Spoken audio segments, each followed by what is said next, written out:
Good morning, students. In our last class, we have finished the life history of silk moth, the early history of silk.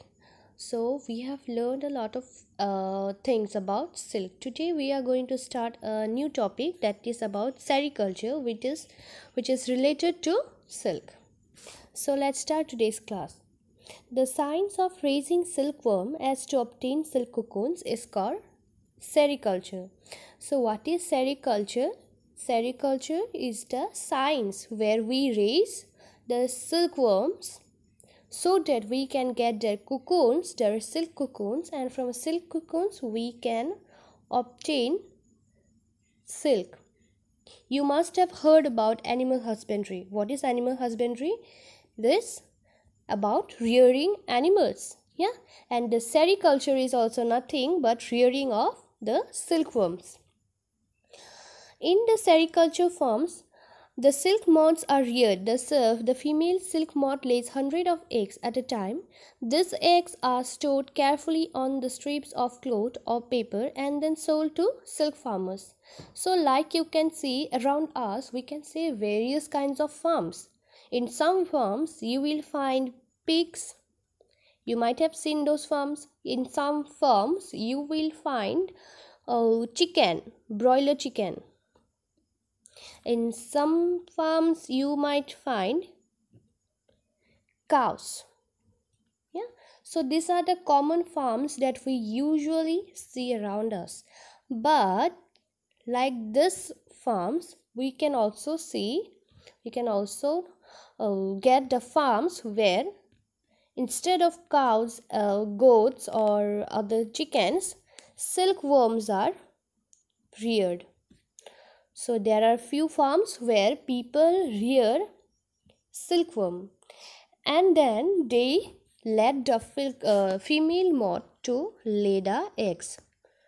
After that, those people, they will collect those eggs and then they will keep it in a piece of paper or a piece of cloth. After that, they will keep it in the cloth or paper. After that, what they will do, they will take these eggs and they will sell it to some farmers. Not those farmers who plant rice or the farmers who plant wheat or maize. Yeah, you might have seen farmers farming plants like maize or paddy or wheat. You must have seen farmers planting this type of plants. But they, like these farmers, we can also find few farmers who actually raise and cultivate what? Silk.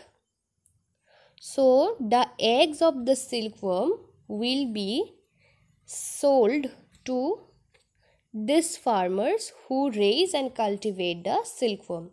So this is a different category of farmers. Yeah, they do not plant rice or paddy, but they cultivate the silk. They raise the silkworms for the silk. Next, after the farmers buy those eggs, the farmers keep these eggs under hygienic conditions and at suitable temperature and moisture till the larva hatch. So, what is the next stage after the egg?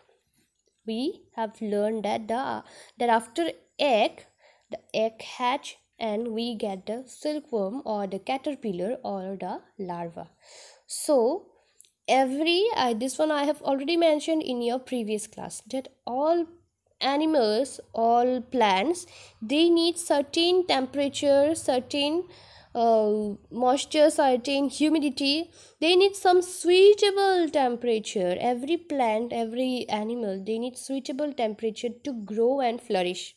We have learned in the history of silk that silk did not flourish in English climate, because the climate was not good for the silk. And hence here also we can see the example that so that the eggs of the silkworm hatch. So the farmers, they make sure that the eggs are kept in the suitable temperature and in the favorable climate. They must be kept in hygiene condition. They must be clean so that we can get the larva. So after the larvae are hatched out, what happens? After hatching, the silkworm are placed over finely chopped mulberry leaves and covered by a layer of cotton gauze. So we have uh, learned this also, that what is the favorite food of silkworm? That was mulberry leaves. So after from the egg larva, so when this larva comes out, the farmers, what they do, they will chop few fresh leaves of mulberry and they will keep it near the larva. Or suppose these are the leaves of mulberry, they will keep tons of leaves like that, because this larva, they continuously keeps eating it. So in this pile of mulberry leaves, they will let the larva roam around. So they will cut few mulberry leaves, the fresh ones, and then they will keep the larva there. So the larva is now sitting and sleeping on a big pile of food, on his favorite food, yeah, that is mulberry leaves. Now the larvas are very happy, and this larvas will now keep eating and eating and eating, and after that what will happen? The larva will grow in size, and now, so for 6 weeks, the silkworms are fed chopped mulberry leaves, which they eat continuously. After the end of this period, the silkworms are ready to spin their cocoons. Now the branches of trees or shrubs are placed in their rearing houses. The silkworms climb up the branches and make their cocoons in one continuous thread. It takes around 8 days to spin a cocoon. So, after they grow in size, they are now ready to spin their cocoon. So when they are ready, the farmers will bring branches of trees, small branches of trees, so that they will keep near the larvas, so that this larva, suppose this is the larva, so that this larva can climb to the branch and can start making its cocoon. Yeah, some will climb here, some will climb here, some might climb here, some might climb here. So there will be various branches here. You will see a lot of branches here and there, and the larvas, there will be thousands of larvae, and all of them will climb on the trees and they will start making the cocoons, which they will spin in one single thread. It's not like they will break the thread, again they will take out saliva, again they will spin. No, the thread will be a continuous one, and it will spin and spin and spin and spin, and then a cocoon will be formed. So it takes around 8 days to make a spin a cocoon for the silkworm. So this was about sericulture. Now we will learn about the processing of the silk fiber from silk cocoon. So we know that the silk fiber is present in the cocoon, but how we can obtain the silk fiber from the cocoon, this we will learn in this topic. So once the complete cocoons are formed, they are gathered. The initial step in the harvesting of the silk fiber is to kill the insect inside the cocoon. So, who is present inside the cocoon? Mr. Pupa. Pupa is present inside the cocoon, and it is growing and is getting ready to become another mature silk moth. So, after the cocoons are formed, the farmers, they will take these cocoons, they will collect all the cocoons that are formed, and the first thing that is to be done is to kill this pupa. After killing only we will be able to get the cocoon. Why the pupa needs to be killed? Because this will you will learn now. Okay, so for killing, what is done? Why are they killed? Because the cocoons are boiled in water. Not simple water, they are boiled in water. The boiling hot water not only kills the insects within the cocoon but dissolves a gummy substance that holds the cocoon filament in place. So, the first step after gathering the cocoons is what?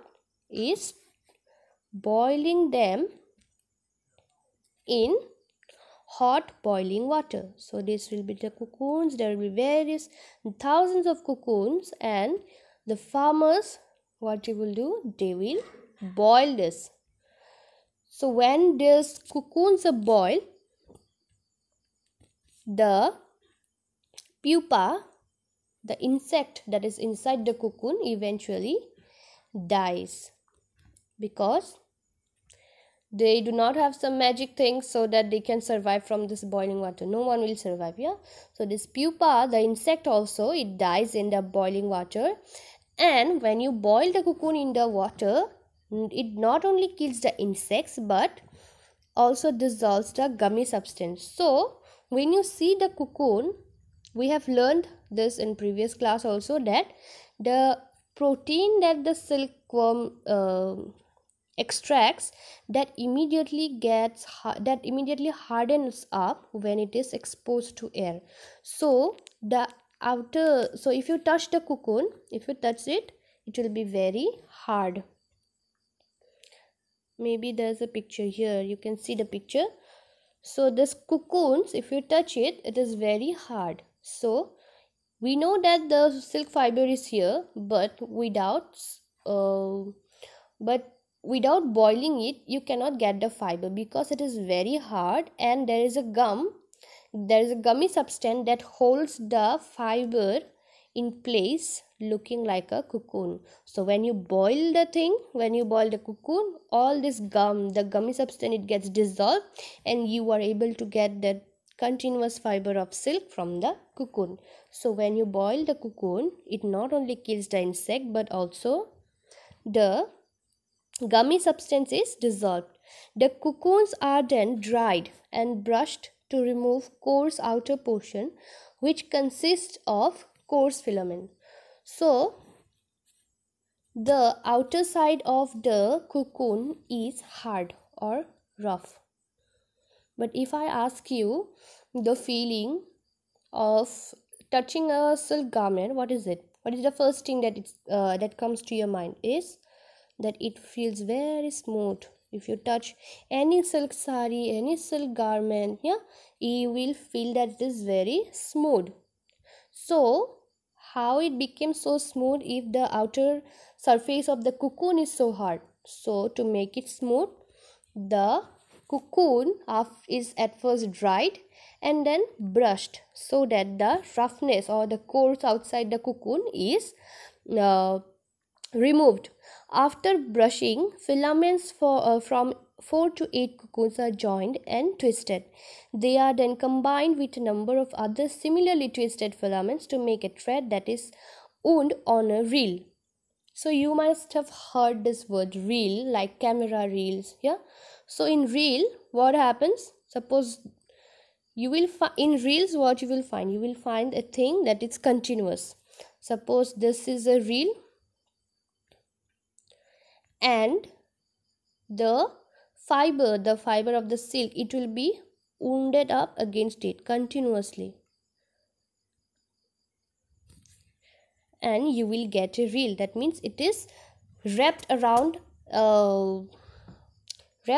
nicely to get a reel. Okay, before that what happens? They will take the filaments of the silk and they will twist it, similarly like you do with the braids. So all of you must like braiding your hair beautifully, right? So okay, let me show you.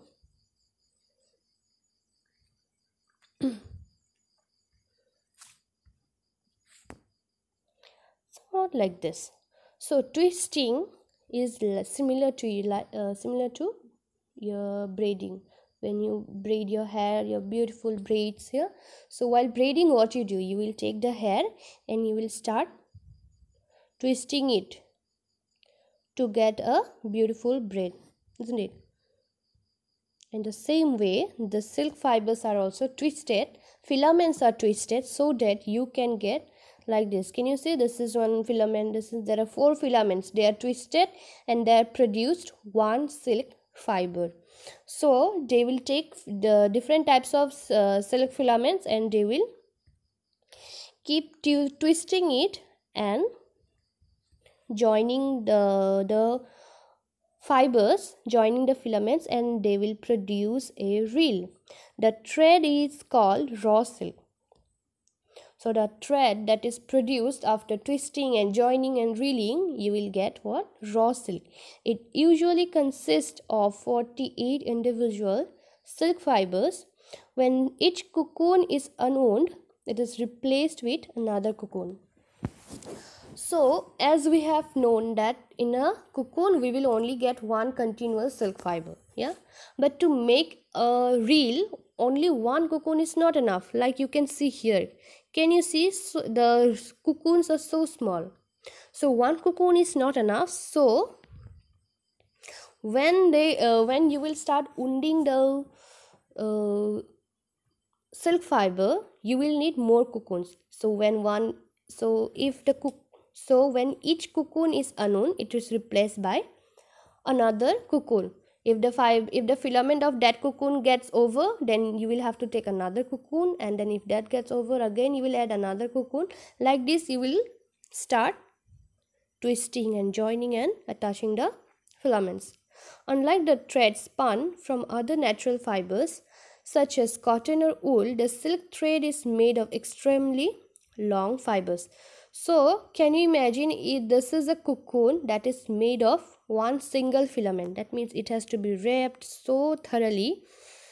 It looks small, but it is a very long filament. So unlike other fibers that you have learned like wool or cotton, silk filaments are very long. About 5,500 cocoons are required to produce 1 kg of raw silk. That means since the cocoons are very small, so you will need 5,500 cocoons if you want to produce 1 kg of raw silk. Note, it must be kept in mind that about 1% of total harvest of cocoons is not boiled.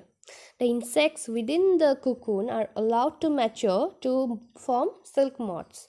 These silk moths cut through the cocoons and are allowed to breed for silkworm eggs for the future production of silk. The silk from the damaged cocoons is collected and mixed with the filaments of coarse outer portion of the cocoon as well from the inner portions of the cocoon which is left after reeling. This mixture is then spun to obtain low grade silk yarn.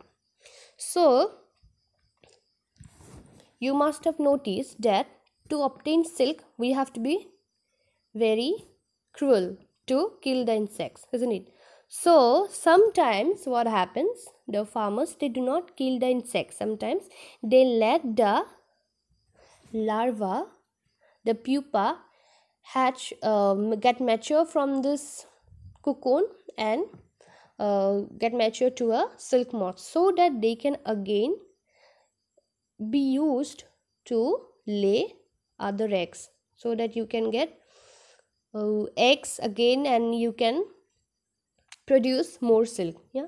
So when the silkworm, when the pupa get matured from the cocoon, then the cocoon has to be, how will the larva come out from the cocoon? It needs to break the cocoon. So it will break the cocoon and it will come out, and this cocoon is now not the, from this cocoon you will not get the fine silk like the other cocoons. Like this cocoons, they are fresh, they are boiled, there is no insect inside, they are not broken, and hence they can be used to produce the finest silk. But if you let the cocoon to break, that means you will no more get the finest silk. So this silk also is not wasted. So what the farmers do, they will take the silk from those broken cocoon, the broken silk, let's say is the broken silk, again they will take the cocoon, the fibers, that we obtain from the course, like from here. So I have mentioned that the filaments from the outside of the cocoon is rubbed. Yeah, so after rubbing the outside filaments, the filaments that are present on the outside of the cocoon, it is brushed away. So this filaments, the filaments from the outer portion of the cocoon is also added. Let's say it's a course. Again, they will also use some filaments from inside the cocoon also. The fine cocoons one, this one, the good cocoons. Sometimes few filaments are left after reeling. Yeah, so those fine silks are also used, and they will produce a mixture of this tree, and then this mixture, from this mixture they will produce a silk that is not the finest quality, but also it is used in the market, it is used to make clothes, and it is a low grade silk yarn. So this from this mixture they will make another silk yarn, and that will be a low grade one. So this was how we can get silk fiber from the silk cocoon. Now we will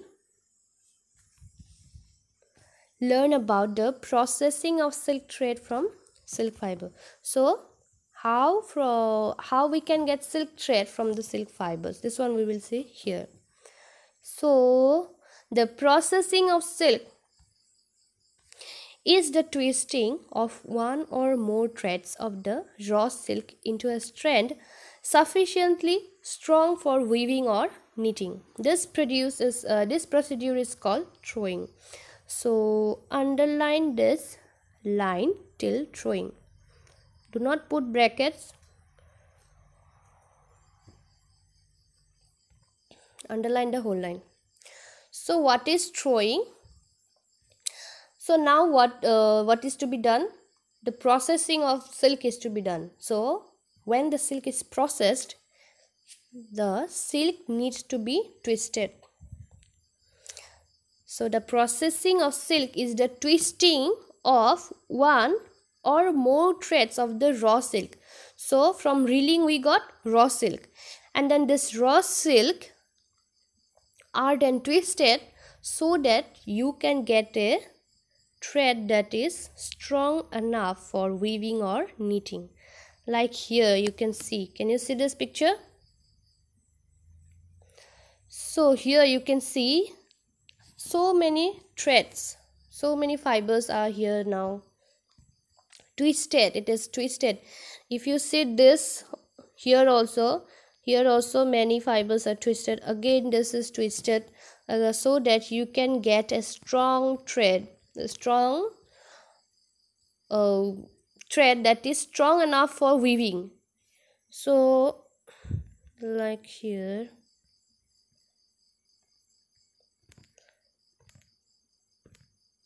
so you must have seen the weavers. Yeah, I forgot to give the picture. So anyway, you must have seen weaving. Yeah, so while weaving or while knitting, you will need the fibers to be quite strong. So to make it strong, the filaments of the silk are twisted, just like making your braids. While you make your braids, what you do, you only keep twisting it like this. Sorry. Okay, like this. So here the filaments are being twisted. Can you see it? Like this also. So to obtain a strand that is strong enough, to make it more strong so that it can be easily used in weaving or knitting, it is made strong by twisting different raw silk, different threads of raw silk, and it is made strong enough. So that process of twisting of more than one strand of raw silk, one thread of raw silk, is known as what? Throwing. In the process of throwing, 4 different types of silk thread can be produced.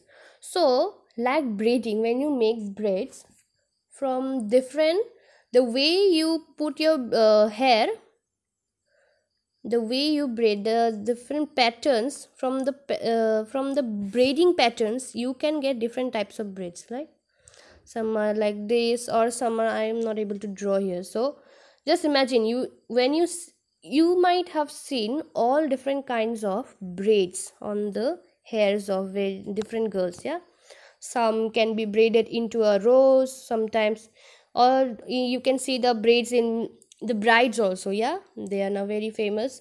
So some, you can also braid your hair into a hair, into a rose or some other hairstyle. Let's not get into this, but just understand that by braiding we can give different patterns to different designs to our hair.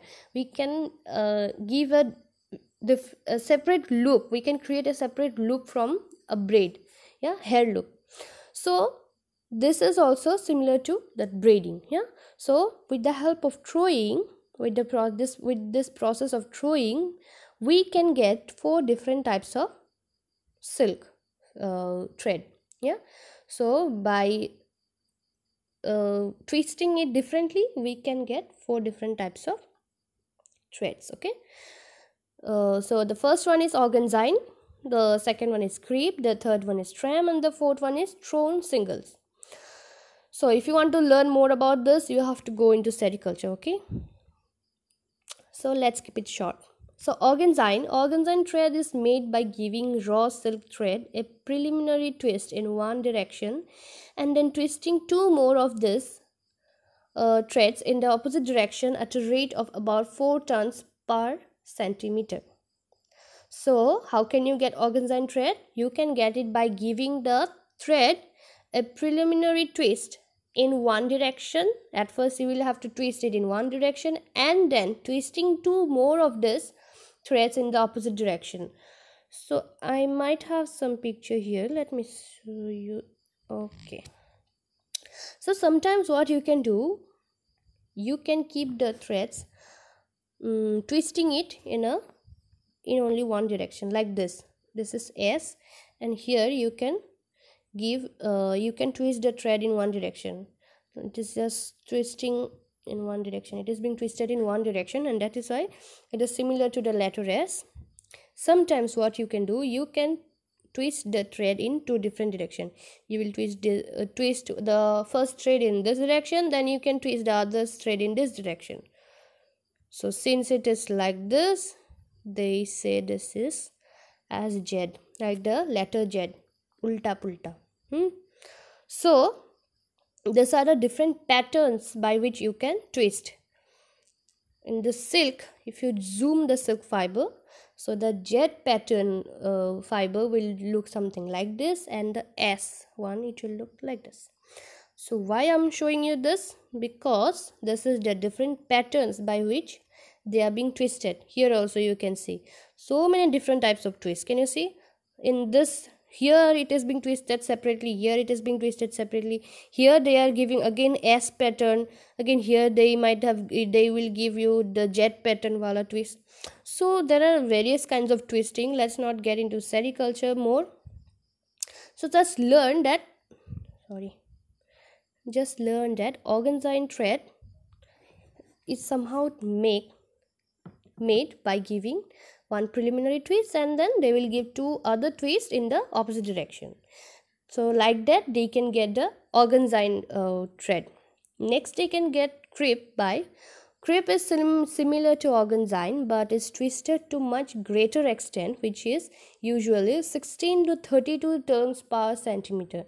So it is twisted again more, so it is given more twist to the fiber, and hence you can get another different type of silk thread, that is known as crepe. Next, tram is made by twisting 2 or more raw silk threads in only one direction. So this is like the easy one, yeah, the S one, it is only twisted in one direction, similar direction. Next we will get thrown singles. Thrown singles are individual raw silk threads that are twisted only in one direction. The number of turn depends on the quality of thread required. So you can customize your thread also. See, So if you give more turns to the thread, that means you will get a better quality of thread. So this is thrown singles, where it is individual raw silk threads.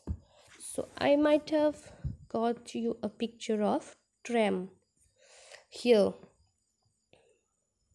So these are some pictures.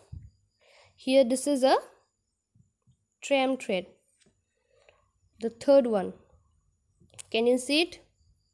So here, if you zoom it more, you can see, if you detangle a single thread, you will see there are more filaments. It is twisted in different ways. It is given a S twist, where they are twisted in only one direction. Like this is also another zoom in picture of a thread. Can you see? They are twisted in like this. Can you see this? So these are the filaments, yeah. So many filaments are added to make one single thread. This is a single thread, but if you see closely, you can see the small filaments. So one thread can be, if you want to separate this one thread, you will get so many filaments like this. The small ones are the filaments. They are joined, they are twisted, and then they are made a single thread, so that it is strong enough so that people can weave it, they can knit it, so it can be used in weaving and knitting. Sorry, again you can have this picture also here also. So this thread only, this one only, if you zoom in, you can see there are so many turns. See, this one is a turn, again this, again if you take this part only, here only you will see there are many filaments like this. The filaments are broken here like this. So to sum it up, that we can say that we can produce lots 4 types of silk thread with the process of throwing. Okay, next, in the production of silk fiber in general, organzyme thread is used to wrap for the wrap and for the warp, and tram thread is used for the weft or filling. The crepe thread is used in weaving of crinkly silk fabrics. The thrown singles is used for weaving sheer silk fabrics. So all these different types of threads, silk threads, they are used in different purposes. Some are used in some other thing, some will be used in some other thing. So let's move further. So wild silks are produced by a number of undomesticated silkworms. The wild silks differ in the color and texture from the domesticated silk variety. So mulberry silk moth, we used to rear them. So they were like domestic. They were domesticated, but these are undomesticated. They are wild. They are found in wild. So their color and their texture are different from the domesticated silk variety, like the mulberry silkworm. Furthermore, the cocoons which are gathered in wild are usually chewed by the silk moths. Thus, the single thread which makes up the cocoon has been cut into shorter lengths. So since they are found in wild, so they are not like the mulberry silk moth. In mulberry silk moth, what we got, that the farmer keep the cocoons in observations. So when the cocoons are made, immediately the farmer will bring them and boil them, so that the insect inside the cocoon the insect inside the cocoon is not allowed to get matured. So it is immediately put in boiled water and the insect inside it dies. And that is why the cocoon that we get, if we untangle the cocoon, we will get one single continuous thread, because it is not broken. But the ones we find in the wild, those cocoons, since they are found in wild, the silk moths have already been matured. They will break the cocoon, they will come out of the cocoon, and the cocoon is not broken. It is sometimes they are also even chewed. So since the cocoon is broken, that means this long continuous fiber is now broken into shorter ones. A few other varieties of silk based on the moth species include eri silk, tussar silk and muga silk. So we can get 4 varieties of silk. The first one was mulberry silk. Then we can get eri, tussar and muga. So based on the species of the silk, we can get 4 different type of silk. The beautiful and expensive golden colored wild silk called muga is produced only in Brahmaputra Valley, mainly Assam and adjoining parts of Burma. This variety of silk is the strongest natural fiber, which actually improves with aging and washing. Garments made from it outlast more than ordinary silk, commonly lasting 50 years or more. So muga silk, the muga things that you get in Assam, the muga mekla sadar or whatever, the muga, so all the garments that you get from muga, we get from, those garments are made from muga silk.